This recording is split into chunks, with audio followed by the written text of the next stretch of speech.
últimas actualizaciones de Mark Carney y lo que se dijo con respecto al presupuesto de Canadá en niveles migratorios en los próximos años, 2025, 2026, 2027. ¿Cómo vamos, parceros? Bienvenidos a un nuevo video. Tengo acá una actualización rápida de algo que ya sucedió prácticamente y probablemente este video lo suba el lunes. O sea, pasado mañana, y lo verán y verán otro video el viernes de esa misma semana. Si están viendo este video, pues va a haber otro video el viernes, no respecto a esto, pero pues respecto a otras cosas que yo quiera subir al canal. Pero en esto específicamente, ya que es algo un poquito más tendencia, el primer ministro de acá, Mark Carney, dijo que se va a reducir notablemente, y aquí tengo la información, se va a reducir mucho el presupuesto de inmigración. Y pues aquí entramos en muchísimas partes afectadas y también muchísimas personas que están de acuerdo o no están de acuerdo. Pero al fin y al cabo la decisión ya está tomada prácticamente. Igual tienen que seguir pasando por un consejo, si no estoy mal, antes de aprobarlo oficialmente. Pero esto fue lo que se trajo, lo que él trajo y lo que su partido trajo para pues empezar a mirar ese tipo de temas. Y pues supuestamente no, Mark Carney dice que se ha llegado a niveles de inmigración totalmente insostenibles. Y pues se enfocó mucho más a solo los residentes temporales. Los residentes temporales, si no estoy mal, el presupuesto y lo que tengo acá es que han estado recibiendo un 7% de estudiantes internacionales, y combinados con trabajadores temporales, que no cuentan las personas que trabajan en el sector agrícola y que se traen de pronto inmigrantes temporalmente para que trabajen en el sector durante el verano y después se devuelven, si es que pronto no estaban al tanto de que eso sucedía. Entonces hay, digamos, personas y no por ofender ni nada, pero personas de Guatemala, Panamá, lo que sea. Racism, sexism, homofobia, transphobia, xenofobia, antisemitism. Vienen por una temporada, más que todo siempre durante el verano, trabajan en los campos y se devuelven. Esas personas no van a estar incluidas, de lo que dice acá, en este mierdero que es el presupuesto. Solo los estudiantes internacionales y residentes temporales, que serían pues que ellos también son residentes temporales, pero que serían los trabajadores temporales prácticamente. Y pues que va a reducir del 7% al 5%, ya que hubo un aumento en los últimos años del 3.5 al 7%. Entonces pues quiere bajarlo un poquitico a la mitad, lo cual quiere decir que para lograr este objetivo a finales de 2027 se tienen que aceptar solo 385,000 residentes temporales por año, lo que representa una disminución del 43% exactamente con respecto al objetivo del 2025 que ya tenían planeados. Así que es una reducción casi de la mitad, desafortunadamente para las personas temporales, de las que estaban acá. Entonces pues ya obviamente, como les había explicado, eso es lo que más se está alarmando, ya que es un 50% reducción. Y pues ahí es donde más las personas se preguntan ¿quiénes exactamente los que van a estar afectados? ¿Qué estudiantes internacionales? ¿Qué de verdad las personas que se han esforzado como estudiantes internacionales en estudiar lo que han estudiado? ¿Quiénes exactamente van a ser escogidos de Team Marine de Dopingüe, o van a ser de verdad por ramificaciones de estudios los que tengan, digamos, el potencial de llegar más lejos a nivel económico, a nivel financiero, que puedan aportar al país, son los que se van a quedar? ¿O cómo van a juzgar eso? Pues no hay mucha información con respecto a eso. Obviamente hay tipo de clasificaciones de empleo, y obviamente los que estén más arriba de estudiantes internacionales, de su tipo de clasificación y su tipo de estudios, son los que obviamente tienen menos riesgo de que no les extiendan la aprobación de su visa de estudios, o en su caso que ya terminaron sus estudios, pero que no les aprueben o extiendan su visa de trabajo en ese sentido. Si nos vamos un poquitico más en cifras, también hablo de la cantidad de residentes permanentes. No va a quitar tanto, ya que el presupuesto de antes, o la idea de antes, era aprobar más o menos unos 385,000 residentes permanentes, y ahora solo va a aprobar 370,000. Entonces hubo una pequeña reducción, no tanto, pues, y eso también de pronto puede dar un poquitico más de esperanza a las personas que de pronto estaban esperando proceso de solo aceptación de residencia permanente, ya que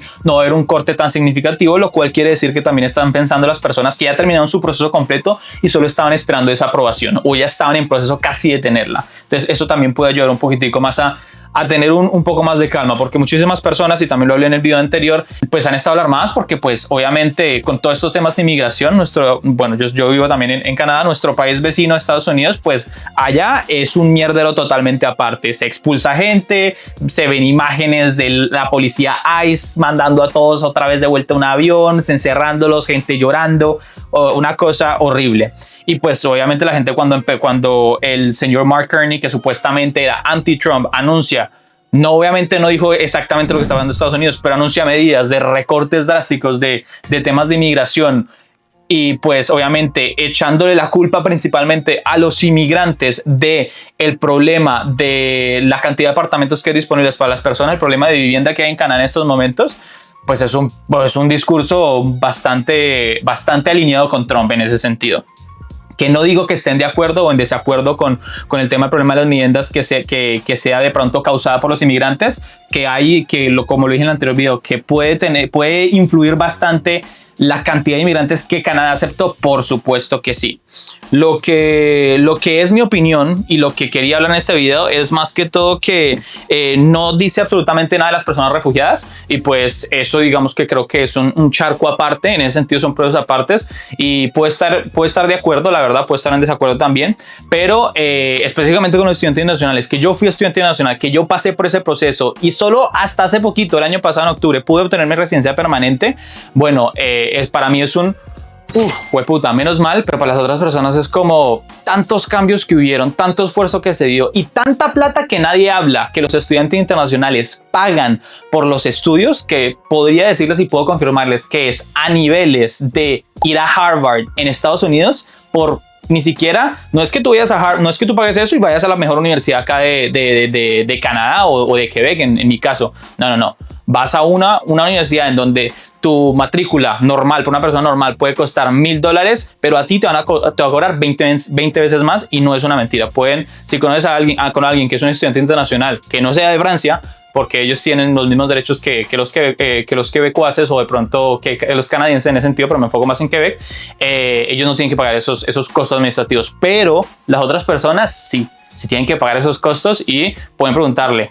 Si es de un curso que vale $1,000 al año, tienen que pagar el doble, tienen que pagar muchísimo más. O sea, si cuesta $2,000, tienen que pagar $20,000. Y dependiendo del programa, obviamente, y dependiendo del instituto y dependiendo del tipo de diploma que van a hacer, puede costar más, puede costar menos. Entonces, pues eso es lo que da un poquito de rabia, porque si hay personas calificadas que vienen a hacer eso. También he escuchado bastante que hay personas que falsifican todos esos documentos e incluso falsifican la institución aquí en Canadá para poderse quedar. Entonces, eso también es un problema. Así que yo lo entiendo, y yo lo entiendo de los dos lados, y lo entiendo por mi lado, ya que yo viví ese proceso, viví toda esa frustración de cambios migratorios cada puto año. Pero también entiendo que a nivel de un país, aceptar tanta gente porque te creías el país más amigable del mundo trae consecuencias para la población que ya vive acá, e incluso para las personas que pues están haciendo su proceso normal, están haciendo su proceso bien, y pues por personas que de pronto no lo están haciendo bien o por decisiones impulsivas del gobierno, pues termina siendo afectadas, y pues al fin y al cabo pues sí, todo siempre hay solución en la vida a pesar de la muerte. O sea, lo único que no tiene solución en la vida es la muerte, lo demás sí, pero es tiempo, es dinero, y más que todo lo más importante para mí es el tiempo invertido. Años, son 6 años, son 5 años, incluso los refugiados a veces que pues tienen casos de este sentido y que les niegan el refugio y eso, son años, les pueden negar el refugio o les pueden negar el proceso migratorio después de años, 5 años, 6 años, incluso 8 años, incluso más.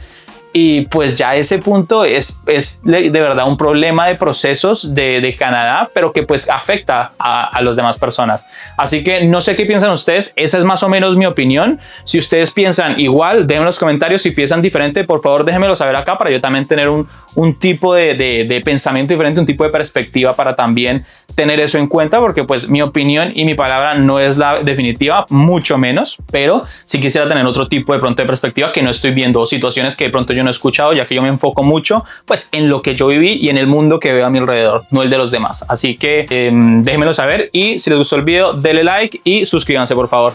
Nos vemos en un próximo video.